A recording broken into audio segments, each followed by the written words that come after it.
నమస్కారం అండి. లక్ష్మీ స్టోరీస్‌కి స్వాగతం. ఇవాళ మనం లక్ష్మీ గాయత్రి గారు రచించిన 'రిటైర్మెంట్' అనే కథను విందామా?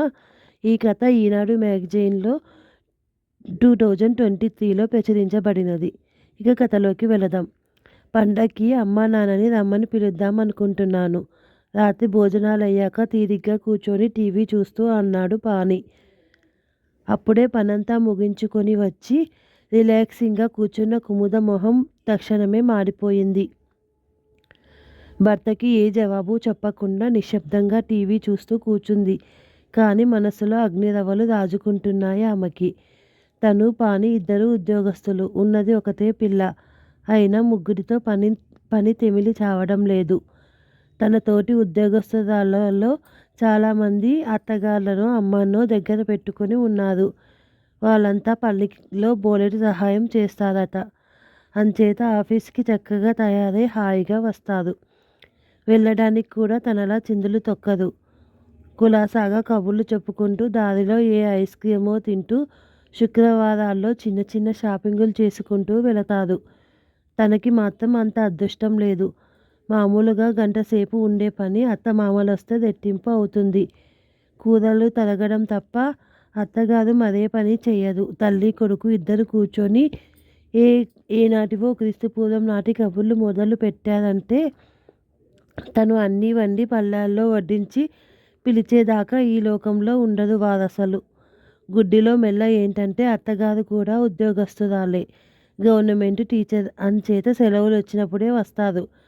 సెలవులు అయిపోగానే వెళతారు. మా అమ్మగారు రిటైర్ అయ్యి ఏడాది అవుతుంది. అత్తగారికి మరో 2 ఏళ్లలో రిటైర్మెంటు. ఆవిడ రిటైర్ అయిపోతే ఇక పర్మనెంట్గా తమ దగ్గరికే వచ్చేస్తారేమోనన్న బెంగ తనకి అప్పుడప్పుడు పిచ్చెక్కిస్తూ ఉంటుంది.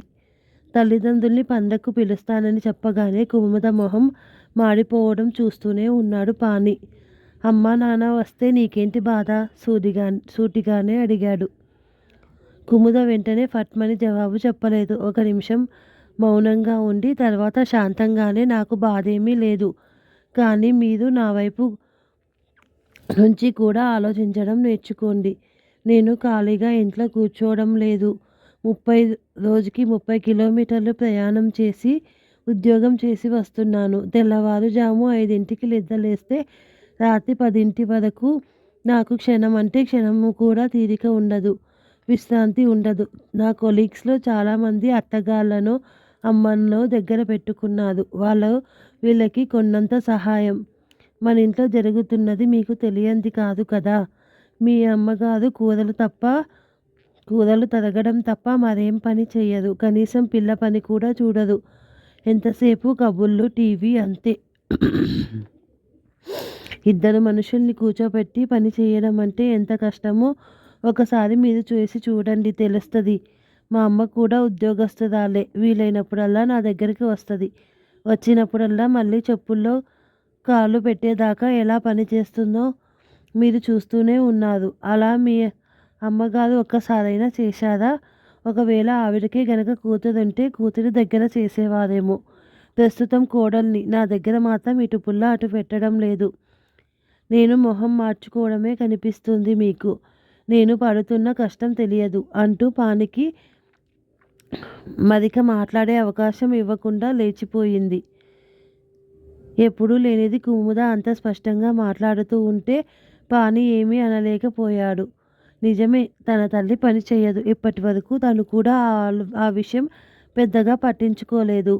అత్తగాళ్ళు అమ్మలు వచ్చి ఉద్యోగస్తురాళ్ళైన తన పిల్లలకి బోలెడంత సహాయంగా ఉంటారన్న కుముద మాటల్లో అబద్ధం ఆవగింజంత కూడా లేదు. తన కొలీగ్స్ దగ్గర కూడా తను వింటున్నాడు. నెల్లాళ్ళ కిందట తన కొలీగ్ మధు వాళ్ళ ఆవిడ కలిసి పిల్లలిద్దరినీ మధు తల్లిదండ్రులకు అప్పజెప్పేసి ఏదో రిసార్ట్లో రూమ్ బుక్ చేసుకుని వాళ్ళ మ్యారేజ్ డే హాయిగా సెలబ్రేట్ చేసుకొని వచ్చారు. మా అమ్మ చాలా కోఆపరేటివ్గా ఉంటుంది అని తరచూ చెబుతూ ఉంటాడు మధు. తల్లి చేసిన పులిహోర, బొబ్బట్లు వగైరా అన్నీ తీసుకొచ్చి నలుగురికి రుచి చూపిస్తూ ఉంటాడు.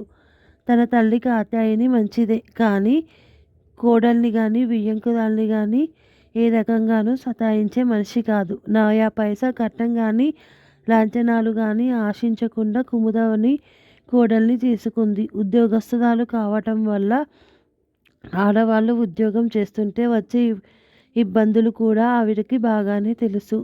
మరెందుకు అమ్మ కుముదకి సహాయం చేయడు? పెళ్ళైన 7 ఏళ్లకి తొలిసారిగా ఆ ప్రశ్న వేసుకున్నాడు పాణి. ఎంత ఆలోచించినా అతడికి జవాబు దొరకదు. అమ్మకి బద్ధకం. అమ్మ పైకి కుముదంటే ఇష్టంగా ఉన్న లోపల కోడలికి సహాయం చేయడం ఆవిడకి ఇష్టం లేదు. ఒకవేళ కూతురుంటే కూతురింట్లో పని చేసేదేమో. ఇలాంటి జవాబులు పానికి నచ్చలేదు కదా, చికాకు కలిగించాయి. అప్పటికి ఆ ఆలోచన వదిలేసి పడుకున్నాడు. పండుగ రాను వచ్చింది, వెళ్ళను వెళ్ళింది. ముందు అన్నట్టు పాని తల్లిదండ్రుల్ని రమ్మని పిలవలేదు. వీళ్ళనే రమ్మని కాత్యాయిని ఫోన్ చేసింది. కానీ సెలవు కుదరదని చెప్పేశాడు పాని. రోజులు మామూలుగానే గడిచిపోతున్నాయి. భర్తలో కనిపించిన చిన్న మార్పు చూసి కుముద ఆనందించింది. ఇలా ఉండగా జనవరి నెలాఖరులో కుముదకి జ్వరం వచ్చింది. ఏదో టాబ్లెట్లు వేసుకుంది కానీ తగ్గకపోయేసరికి తప్పనిసరిగా తమ ఇంటి దగ్గరలోనే ఉన్న లేడీ డాక్టర్ దగ్గరికి వెళ్ళింది. డాక్టర్ కుముద ఛాతీ మీద స్టెత్ పెట్టి ఏదో అనుమానంతో ఆమెను బ్లౌజ్ విప్పమని రొమ్ములు పరీక్షించి టెస్ట్కి పంపించింది. యథాలాపనగా టెస్ట్ చేయించుకున్న కుముద రిపోర్టు చూసి కుప్పకూలిపోయింది. ఆమెకు రొమ్ము క్యాన్సర్ వచ్చినట్టు రిపోర్ట్లో వచ్చింది. రిపోర్టు ముందు పెట్టుకుని ఏడుస్తున్న భార్యని ఎలా ఓదార్చాలో పానికి అర్థం కాలేదు. అత్తగారికి ఫోన్ చేసి విషయం చెప్పి వెంటనే బయలుదేరి రమ్మన్నాడు. మర్నాడు కల్లా కుముద తల్లి వచ్చింది. ఆవిడ వస్తూనే కూతుర్ని కౌగలించుకొని తను వెక్కి వెక్కి ఏడ్చింది. మన ఇంట వంట లేని రోగం నీకెలా వచ్చిందే? చిన్నపిల్లవి, ముందు ముందు నీకెలాగే అంటూ ఏడుస్తున్న తల్లిని చూసేసరికి కుముదకు ఎక్కడ లేని గాబరా పుట్టుకొచ్చింది. ఆవిడ 2 రోజులు ఉంది. ఆ 2 రోజులు కుముదని కాలు కింద పెట్టనివ్వకుండా సమస్తం తనే చేసింది. కుముద తన పరిస్థితికి కుమిలిపోతూ 24 గంటలు మంచం మీదే గడిపింది. లేడీ డాక్టర్ చెప్పిన ప్రకారం కుముదని ఆంకాలజిస్ట్ దగ్గరికి తీసుకెళ్లి ట్రీట్మెంట్ గురించి మాట్లాడమని, తను వెళ్ళి ఆఫీస్లో మాట్లాడి లాంగ్ లీవ్ పెట్టుకొని వస్తానని చెప్పి 3వ రోజు ఉదయాన్నే వెళ్ళిపోయింది కుముద తల్లి. అత్తగారు వెళ్ళిన తర్వాత పాని భార్య దగ్గరికి వచ్చి భయంగానే, అమ్మ వస్తోంది కుముద, మరో గంటలో చేరుకుంటుంది, నిన్ననే బయలుదేరింది, నీకు చెప్పలేదు అన్నాడు. ఆ మాట వినగానే కుముదకి ఏడుపు కాస్త తీవ్రమైన కోపంగా మారింది. రమ్మనండి, మీ నాన్నగారు కూడా వస్తున్నారా? ఇద్దరిని కూర్చోబెట్టి పిండి వంటలు వండి పెడతానని చెప్పండి అంటూ ఒక్కసారిగా ఏడ్చింది. పాని వెంటనే మాట్లాడలేదు. ఒక క్షణం తర్వాత, బహుశా నిన్ను చూసి వెళ్ళిపోతుందేమో. ఒకవేళ ఉంటే కనుక అమ్మని పని చేయమని నేను చెబుతాను, నువ్వు బెంగపడకు అన్నాడు. కుముద నిశ్శబ్దంగా ఏడుస్తూ ఉండిపోయింది. పాని చెప్పినట్టే గంటలో భర్తతో పాటు ఆటో దిగింది కాత్యాయని. లోపలికి వచ్చి కాళ్ళు చేతులు కడుక్కున్నాక, ఎలా ఉన్నావమ్మా అంటూ కోడల్ని మామూలుగా పలకరించింది. తర్వాత, కాఫీలు తాగారా మీరిద్దరూ? తాగితేనేం, మరోసారి తాగరు గాని అంటూ వంటింట్లోకి వెళ్ళి పాలు కాచి 4 కప్పుల కాఫీ అందరికీ తీసుకువచ్చింది. తాము ఏమీ చెప్పకుండానే అత్తగారు పని చేస్తున్నందుకు ఆశ్చర్యపోయింది కుముద. కాఫీ కలుపుతోంది, అంతేగా, మొత్తం పని చేసినప్పటికీ చూద్దాం అని అనుకుంటూ కాఫీ తాగడం ప్రారంభించింది. కాఫీలయ్యాక, ఇలా రామ్మా నువ్వు అంటూ కోడలి చెయ్యి పట్టుకొని బెడ్రూంలోకి తీసుకెళ్ళి తలుపులు వేసేసింది కాత్యాయని. కుముద ఆశ్చర్యంగా ఆవిడ చెప్పినట్టే బెడ్ మీద కూర్చుంది. కాత్యాయని కోడలి పక్కనే కూర్చుంటూ, బాగా బెంగపడుతున్నట్టున్నావు, ముఖమంతా పీక్కుపోయింది అంది. క్యాన్సర్ అని తెలిస్తే బెంగ కాదా? కావాలని కాస్త కటువుగానే అంది. కాత్యాయని నవ్వుతూ తన పైట తొలగించి బ్లౌజ్ విప్పి చూపించింది కోడలికి. ఆవిడకి ఒక రొమ్ము లేదు, పూర్తిగా దొలిచేసినట్టు కుట్లు పైకి ఉన్నాయి.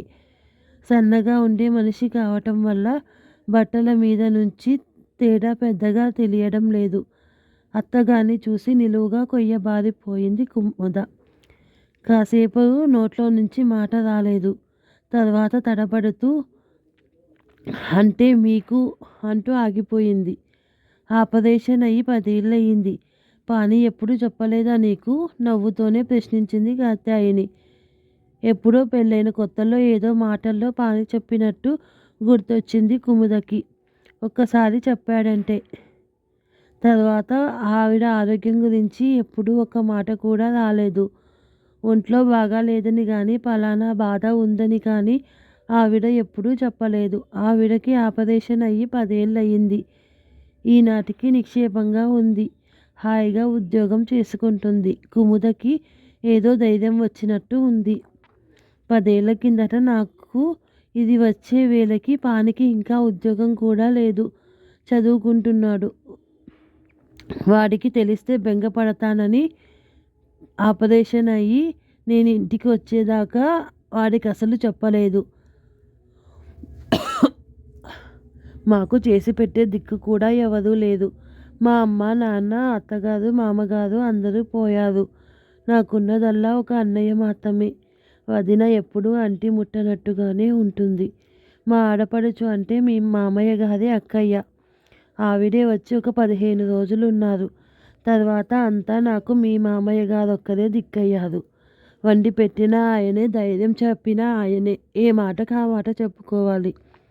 మీ మామగారొక్కటే నాకు 100 మందికి పెట్టినట్టుగా చేసి పెట్టారు. అదృష్టవశాత్తు నాకు దొరికిన డాక్టర్ కూడా చాలా మంచి ఆవిడ. ఆవిడ కూడా నాకు చాలా ధైర్యం చెప్పాడు. బెంగపడాల్సిన అవసరం ఏమీ లేదని, లైఫ్ స్టైల్ జాగ్రత్తగా చూసుకుంటే నిండు నూరేళ్లు హాయిగా బతకవచ్చని పదే పదే చెప్పేవారామె. ఆ ధైర్యంతోనే కోలుకున్నాను. నువ్వు నమ్ముతావో నమ్మవో, కీమోథెరపీ ఉన్న రోజున పొద్దున్నే లేచి నాకు, ఆయనకి ఇద్దరికి 2 పూటలకి వంట చేసి పెట్టేదాన్ని. కీమో అయి వచ్చిన తర్వాత 2 రోజుల వరకు కాఫీ కలుపుకునే శక్తి కూడా ఉండేది కాదు. ఒక 3 రోజుల పాటు మొత్తం అన్నీ మీ మామగారే చేసేవారు. 4వ రోజు నుంచి నేను నెమ్మదిగా చేసుకునేదాన్ని అంటూ ఆగిందావిడ. అంటే 3 రోజుల రెస్ట్ చాలా? ఆశగా అడిగింది కుముద. ఏమో చెప్పలేం. అది మనిషి శరీర తత్వం, మానసిక శక్తి మీద ఆధారపడి ఉంటుంది. అయినా నాకు ఏ బాధ లేకుండా హాయిగా ఉంటేనే నేను పని చేసుకుంటున్నానుకుంటున్నావా పిచ్చిపిల్ల? నవ్వింది కాత్యాయని. బాధ భరిస్తూ పని చేసుకోవడం ఆడదానికి పుట్టుకతోనే వస్తుంది అనిపిస్తుంది నాకు. కీమో అయిన తర్వాత 4వ రోజు నుంచి నేను పని చేశానంటే నేను హాయిగా ఉన్నానని కాదు దాని అర్థం. నేను ఇంకా అలాగే పడక మీద ఉంటే మీ మామగారు బెంగటిల్లిపోతారు. ఆయనొక్కరే కాదు, నాకు నేనే కుమిలిపోతాను. నెమ్మదిగా లేచి వెళ్ళి ఒక కాఫీ కలిపాననుకో, నా మీద నాకే నమ్మకం వస్తుంది. అమ్మయ్య, మరేం పర్వాలేదన్న భరోసా వస్తుంది. మనకి జీవితాంతం బలాన్నిచ్చేది ఆ నమ్మకమే, ఆ భరోసానే. నేను రోజు రోజుకి పుంజుకున్నది ఆ భరోసాతోనే.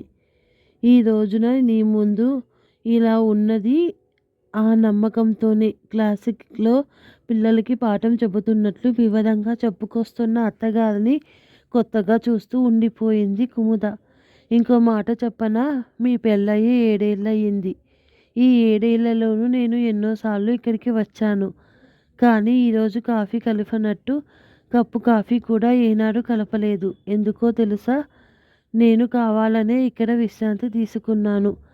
ఆడదానికి నగలు, నాణ్యాలు ఎవరైనా ఇస్తారేమో కానీ విశ్రాంతి మాత్రం ఏ ఒక్కరూ ఇవ్వరు. తనకి తానుగా తీసుకోవాల్సిందే. నీలా ఉద్యోగాలు చేస్తున్న ఆడపిల్లల దగ్గర వాళ్ళ అమ్మలు, అత్తలు ఉండి బోలెడంత సహాయం చేస్తూ ఉంటారు. వాళ్ళందరినీ పిలిచి ఇంటర్వ్యూ చెయ్యి. వాళ్ళకి విశ్రాంతి తీసుకోవాలని లేదా? ఆనందంగా హాయిగానే పని చేస్తున్నారా అని అడుగు. అలాంటి వాళ్ళు ఏ ఒక్కరో ఇద్దరో ఉంటారు. మిగతా వాళ్ళంతా తప్పనిసరిగా రాజీపడి ఆనందం తెచ్చుకొని పని చేస్తున్నవారే. కొందరు పని చెయ్యకపోతే కొడుకు, కోడలు తమని ఆదరించరు అన్న భయంతో చేస్తారు. అంతేగాని హాయిగా చేసేవాళ్ళు చాలా తక్కువ. ఒక్క విషయం ఆలోచించు. ఒక ఆడదానికి కోడలొచ్చే వేళకి మానసికంగా ఎన్నో అనుభవాలై ఉంటాయి. శారీరకంగా ఎన్నో బాధలు పడి ఉంటారు. అందరికీ క్యాన్సర్లే రానక్కర్లేదు. బీపీలు, షుగర్లు, గుండె జబ్బులు, కీళ్ళవాతం, గ్యాస్ ట్రబుల్. ఈ రోజుల్లో ఆరోగ్య సమస్యలు లేనిదెవరికి? పెళ్ళైన దగ్గర నుంచి పురుళ్ళు, గైనక్ సమస్యలతో బాధపడుతున్న ఆడ శరీరం 50 ఏళ్ళు దాటిన దగ్గర నుంచి నీరసపడడం ప్రారంభిస్తుంది. ఆ పాటికి కూడా అనారోగ్యాలు చుట్టుముడతాయి. అటువంటి పరిస్థితుల్లో పురుషుడు రిటైర్ అయినట్టు స్త్రీకి కూడా రిటైర్ అవ్వాలని, హాయిగా విశ్రాంతి తీసుకోవాలని ఉండదా? చేయవలసిన బాధ్యత ఉన్నన్నాళ్ళు చేసింది.